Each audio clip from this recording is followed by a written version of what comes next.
Hello and welcome back to Matt Hayes Tottenham blog and to another episode of Tottenham Hotspur Transfer Talk. Today we're going to be looking at a potential update in Tottenham's pursuit of a striker, as I tell you everything you need to know about Brentford striker Ollie Watkins, who Tottenham could potentially be in talks to sign. So before I get into the video, if you do want more videos like this, including match previews, reviews, more transfer videos, interactive live streams and general Tottenham analysis videos, please don't forget to hit that subscribe button down below and click the notification bell so you get notified whenever I upload.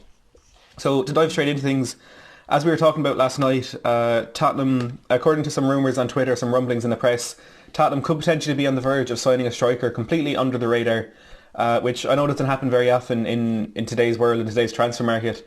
But looking at what Tottenham managed to do when we did appoint Jose Mourinho last November, it wouldn't be the biggest surprise in the world if Daniel Levy did manage to pull that off again.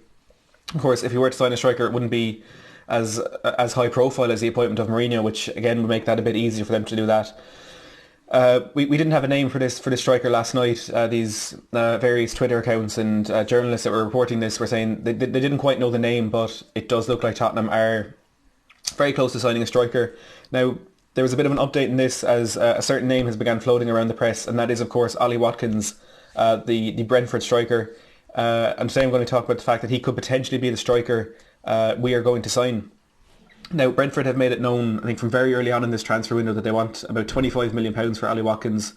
Aston Villa also hold an interest in the player, and I assume that interest now will only be heightened after they've, as well as we have, lost out on Callum Wilson, who appears to be signing for Newcastle. I think the big question is, if it is Watkins' choice himself, will he choose Aston Villa or Tottenham? Because if he goes to Villa, I'm sure he knows he'll be the number one striker there. They've made a few striker signings in the last couple of years. Not many have worked out for them. But given the quality that Watkins does possess, I think a place at Villa for him would be right in that starting 11 up front. Whereas if he does join Tottenham, it would more than likely be a backup role to Harry Kane, unless Kane gets more injuries like he did in the past. But the contract he's going to be signing, I'm sure, will be with him knowing that it will be a backup role to Harry Kane.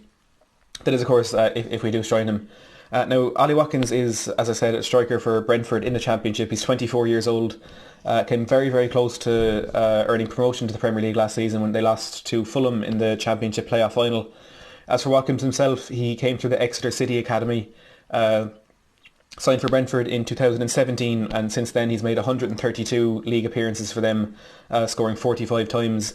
He describes himself as a number 10 striker, and he says his idol is Thierry Henry, and that's the kind of play he does try to imitate.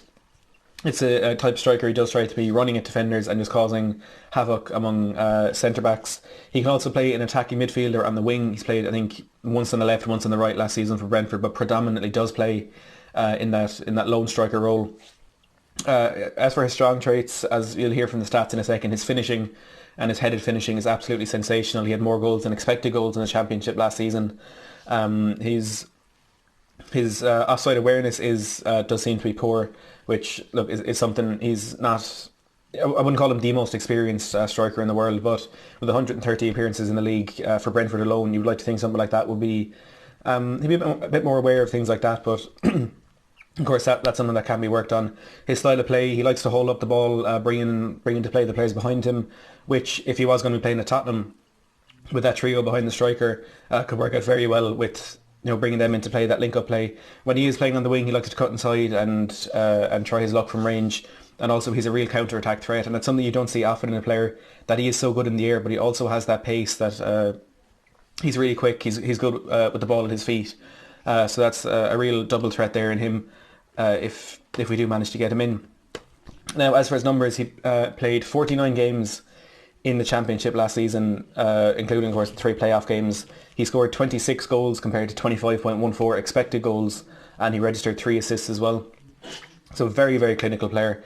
Not as much of a creative outlet in him if he was going to be playing in wider positions, which I suppose is why Brentford do stick him right up front and just let him score the goals from there. He was part of the Championship's most potent front 3 last season, and the famous BMW front 3 that Brentford do have with Saïd Benrahma on the left, Bryan Mbeumo on the right, and Ollie Watkins up front. They scored 58 goals between them in the league last season. Of course, Watkins had 26 of those. Benrahma registered 17. He's another player attracting a lot of interest from Premier League clubs. I think Chelsea and Aston Villa are 2 names that are being mentioned there, and Bryan Mbeumo with 15 goals, not getting as much interest in the window, but a fantastic player nonetheless. An amazing number for me looking at Ollie Watkins and what he could potentially bring to Tottenham is he missed just 10 minutes in the league last season. He was subbed off after 88 minutes away to Barnsley back in September, where he'd actually scored a hat-trick already in that game, in that 3-1 victory, and he missed 8 minutes at the end of when he was subbed off against Hull in February. He scored once in that 5-1 victory. So he played all 47 games from start to finish. That includes the playoff final, which was 120 minutes, going to extra time in that one against Fulham. He's fit, and that's what we need this season. We need players who can play on a Monday, Wednesday, Saturday, or a Sunday, Tuesday, Friday, whatever it is, because that is how they play in the Championship, with 46 games in a season, and of course their cup games as well. Another very impressive thing about Ollie Watkins is he seems to be a big game player. They were playing West Bromwich Albion in June. West Brom, of course, automatically promoted.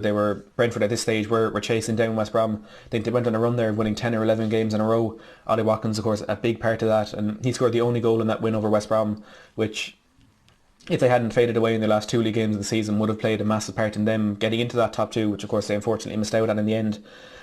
He was absolutely exceptional in their playoff semi-final second leg victory against Swansea. He scored once in that when they beat Swansea 3-1 to win 3-2 in aggregate. But he was, obviously he has that threat up front, but he was chasing down every single ball. He was covering for teammates when they were caught out of position. I think there was one stage where he ran through one goal and he had a chance, and I think maybe it was the right back had gone forward in the attack and he was struggling to get back late in the game, and Ollie Watkins himself made that run back into right back, and he ended up making a tackle back in their own box. And he's entirely dedicated. He's an enthusiastic player. He's fit. He'll chase down every single ball, and again, that's just what we need in our squad. Going back to the influence he does have on getting Brentford's points, he scored twice in the league win over Swansea towards the end of the season, as well as Swansea were pushing into those playoff places which they just about made. And he scored winning goals in games against Middlesbrough home and away, Barnsley, of course, that game with the hat-trick, Millwall, QPR, Reading, Cardiff and Preston. So he's a big game player, and he turns up when he needs to. And I know it's a very different thing stepping up into the Premier League from the Championship. And as I've said, we don't want to focus too much on these stats from players who haven't yet played in the Premier League. But in terms of Championship strikers, sometimes you can just tell that they have that ability if they can make that step up into the Premier League. And I would compare Ollie Watkins, I'd say he's a somewhat similar player to Alexander Mitrovic, who of course was brilliant in the Championship last season as well, but has been able to make that step up into the Premier League. And he's scored goals in the Premier League for both Newcastle and Fulham. On the other hand, you could look at strikers like Dwight Gale, who have done it in the Championship but just simply have not made it in the Premier League. As many chances as Gale has had, he just hasn't been able to do it at that level. But I think Ollie Watkins is one who really can make that step up and become, I'm not going to say he's going to be a 25-30 goal a season Premier League striker, but if he's going to be our backup to Harry Kane, if he can register 10 or 15 a season, that would be absolutely massive for us, and I really do think he has the quality to do that, and he has the ability to pose that threat to Premier League defences, making that step up from the Championship, which I think is going to happen within the summer. I don't think he's going to be at Brentford next season, but the question is just whether or not it'll be Tottenham that he'll be playing with next season. At the moment it does seem to be between Tottenham and Villa, but as we know, things can change very quickly in the transfer window, and he could end up absolutely anywhere this season. But look, don't forget to put down in the comments below your opinions on Ollie Watkins. I've seen a lot of people on Facebook saying he's not the quality of striker we should be going for. I completely disagree with that. Put your opinions down in the comments below. If you have enjoyed this video, please don't forget to give it a big thumbs up and subscribe to the channel if you haven't already, and as always, thanks for watching.